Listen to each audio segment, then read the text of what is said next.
নমস্কার, ডিজিটাল খবরিলালে সবাইকে স্বাগত।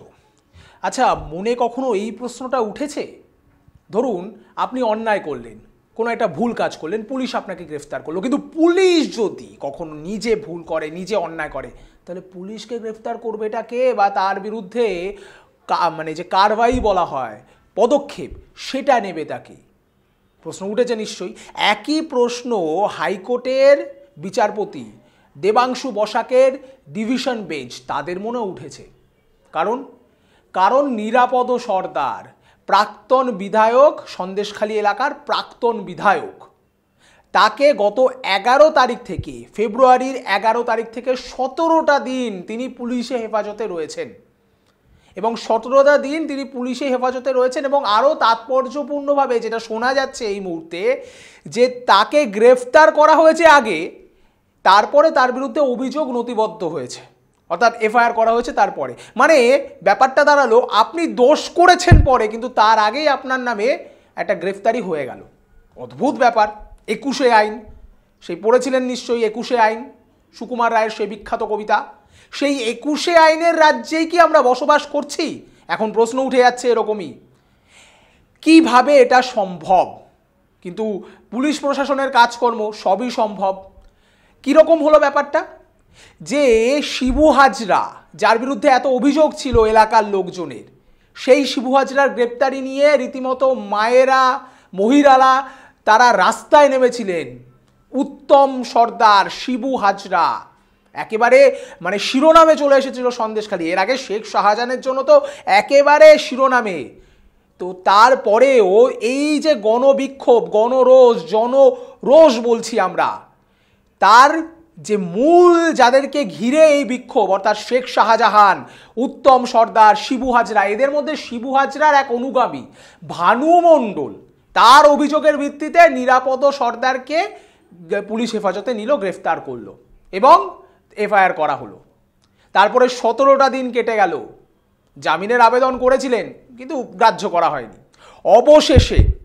অবশেষে একেবারে কলকাতা হাইকোর্টের ডিভিশন বেঞ্চ, দেবাংশু বসাকের ডিভিশন বেঞ্চ, তাদের হস্তক্ষেপে একেবারে নিঃশর্ত জামিন, এবং আরও পরিষ্কার করে বলে দেওয়া হলো যে এই যে নির্দেশ দেওয়া হচ্ছে, যত তাড়াতাড়ি একেবারে সঙ্গেই তাকে ছেড়ে দিতে হবে, নিঃশর্তে জামিন দিতে হবে, আর যদি সেটা না করা হয় তাহলে আদালত অবমাননার শামিল হবে, সেটা পরিষ্কার নির্দেশ দিয়ে দিয়েছেন একেবারে ডিভিশন বেঞ্চের 2 বিচারপতি।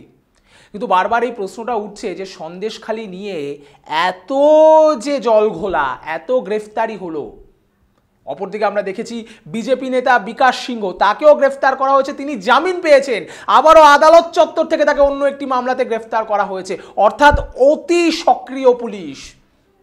কিন্তু যাকে নিয়ে এই গোটা ঘটনা, যে এই গোটা ঘটনার মূল অ্যান্টি হিরো বা ভিলেন যাই বলুন না কেন, তৃণমূলের ক্ষেত্রে অ্যান্টি হিরো, বিজেপির ক্ষেত্রে ভিলেন, সেই ভদ্রলোক তিনি কোথায়? শেখ শাহজাহান। তার এখনো অবধি কোনো পাত্তা নেই। যদিও তৃণমূলের মুখপাত্র কুণাল ঘোষ থেকে শুরু করে সবাই কিন্তু পরিষ্কার বলেইছেন, তৃণমূলের লোকজনেরা পরিষ্কার বলেইছেন যে 7 দিনের মধ্যেই তিনি গ্রেফতার হবেন। তবুও তারা বারবার বলছিলেন যে আদালত নাকি স্টে দিয়েছে, তাই তারা গ্রেফতার করতে পারছেন না। পরবর্তীকালে আদালত তার ব্যাপারটা পুরোপুরি ক্ল্যারিফিকেশন দিয়ে দিল, পুরো ব্যাপারটা ক্লিয়ার হয়ে গেল। তারপরে তারা পরিষ্কার বলে দিচ্ছেন যে 7 দিনের মধ্যে গ্রেফতার হয়ে যাবেন। যদিও 24 ঘন্টার অনেকটাই কেটে গিয়েছে, এখনো অবধি গ্রেফতারির কোনো খবর এসে পৌঁছয়নি। এদিকে রাজ্যপালের পরিষ্কার নির্দেশ, 72 ঘন্টার মধ্যে গ্রেফতার করতে হবে শেখ শাহজাহানকে। 72 ঘন্টার মধ্যে তিনি গ্রেফতার হবেন কিনা, এই পুলিশ প্রশাসন যারা এইভাবে ডায়েরি করছে, এইভাবে গ্রেফতার করছে, যাদের জন্য বারংবার আদালতে গোটা পুলিশ বিভাগের মুখ পুড়ছে, তারা গ্রেফতার করতে পারবে কি শেখ শাহজাহানকে? নাকি এইভাবেই নিরাপদ সর্দার বা বাকি যারা রয়েছেন তাদের নামে একাধিক কেস দেওয়া হবে, তাদেরকে গ্রেফতার করা হবে, আদালতে মুখ পুড়বে, তারপরে তাদেরকে ছেড়ে দিতে বাধ্য হবে? কিংবা সংবাদ মাধ্যমের বিভিন্ন কর্মী, যারা গণতন্ত্রের 4র্থ স্তম্ভ সংবাদ মাধ্যম, তাদের বিভিন্ন কর্মীদের উপরে বিভিন্ন রকম কেস দেওয়া হবে, তারা আদালত থেকে জামিনও নিয়ে নেবেন, কিন্তু মাঝখান থেকে একটা দীর্ঘসূত্রিতা, একটা ভয়ের পরিবেশ তৈরি হবে। প্রশ্ন কিন্তু উঠছে, কেন এই পরিস্থিতি চলছে? সন্দেশখালীতে যারা মূল কালপ্রিট বলা হচ্ছে, যাদের বিরুদ্ধে মূল অভিযোগ, তাদের বেশ কয়েকজনকে গ্রেফতার করা হয়েছে, কিন্তু মূল হোতাকে এখনো গ্রেফতার করা হয়নি।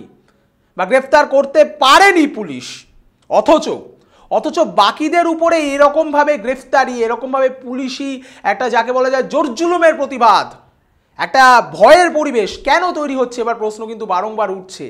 একদিকে দেখা যাচ্ছে যে শাসক দলের নেতারা তারা বিভিন্ন সময় যাচ্ছেন, বিভিন্ন সময় এলাকা পরিদর্শন করছেন, কোনো অসুবিধা নেই, কিন্তু বিরোধী দলের কোনো নেতা নেত্রীরা গেলেই তাদেরকে 144 ধারার নাম করে আটকে দেওয়া হচ্ছে। শুভেন্দু অধিকারী হোক, কিংবা সুকান্ত মজুমদার হোক, কিংবা ধরে নিন মীনাক্ষী মজুমদার, এমনকি নওশাদ সিদ্দিকী, পুলিশ অতি সক্রিয় সব ব্যাপারে। কিন্তু যাকে ধরার জন্য সক্রিয়তা তাকে নিয়ে হওয়া উচিত ছিল, তার এখন অবধি ধরা পড়ার কোনো খবর পাওয়া যাচ্ছে না। এদিকে অভিষেক বন্দ্যোপাধ্যায় তিনি পরিষ্কার বলে দিয়েছেন যে হাইকোর্টের এবং ইডির জন্যই তাদের হাত বাঁধা, হাত যদি খুলে দেওয়া হয় তাহলে তারা গ্রেফতার করে দেখাবেন। 7 দিন সময় দিয়েছেন তৃণমূল কংগ্রেসের মুখপাত্র, 72 ঘন্টা সময় দিয়েছেন রাজ্যপাল। কত তাড়াতাড়ি শেখ শাহজাহান, যার নাম এতদিন ধরে শুনে যাচ্ছি, গত 50 দিন ধরে আমরা সবাই একেবারে শুনতে যেন নামটা শুনলে এখন বিভীষিকা তৈরি হয়ে গেছে। সন্দেশখালির মতো একটা জায়গা, গোটা রাজ্যে শুধু নয় গোটা দেশের এখন সংবাদ শিরোনামে চলে এসেছে। সেই শেখ শাহজাহান ধরা পড়বে কবে এখন অবধি জানা নেই, কিন্তু একের পর এক এরকম কাণ্ডে আদালতে পুলিশের মুখ পুড়ছে, আদালতের ভর্ৎসনার মুখোমুখি হতে হচ্ছে পুলিশকে। অপরদিকে সূত্র মারফত এই খবরও পাওয়া যাচ্ছে যে হাইকোর্টের ডিভিশন বেঞ্চ তাদের পরিষ্কার নির্দেশ যে এই যে নিরাপদ সর্দারের গ্রেফতারি, এই সংক্রান্ত পূর্ণাঙ্গ রিপোর্ট একেবারে পেশ করতে হবে এসপিকে, সুপারিনটেন্ডেন্ট অফ পুলিশ, তাকে পরিষ্কার নির্দেশ দেওয়া হয়েছে পরবর্তী শুনানি যেদিন রয়েছে, পরবর্তী শুনানির দিন অবশ্যই এই গোটা বিষয়ে পুঙ্খানুপুঙ্খ রিপোর্ট আদালতের সামনে পেশ করতে হবে। আপাতত নিঃশর্তে জামিন পেলেন নিরাপদ সর্দার, আপাতত নিরাপদেই রইলেন, কিন্তু মুখ পুড়ল মমতা বন্দ্যোপাধ্যায়ের পুলিশের।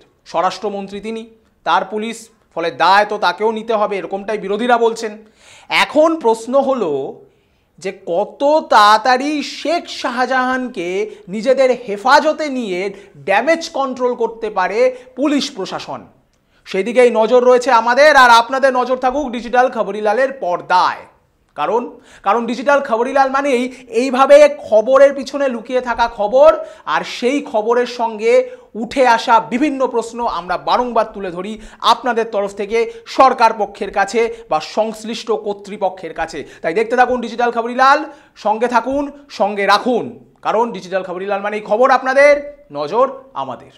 ডিজিটাল খবরিলাল, খবর আপনাদের, নজর আমাদের।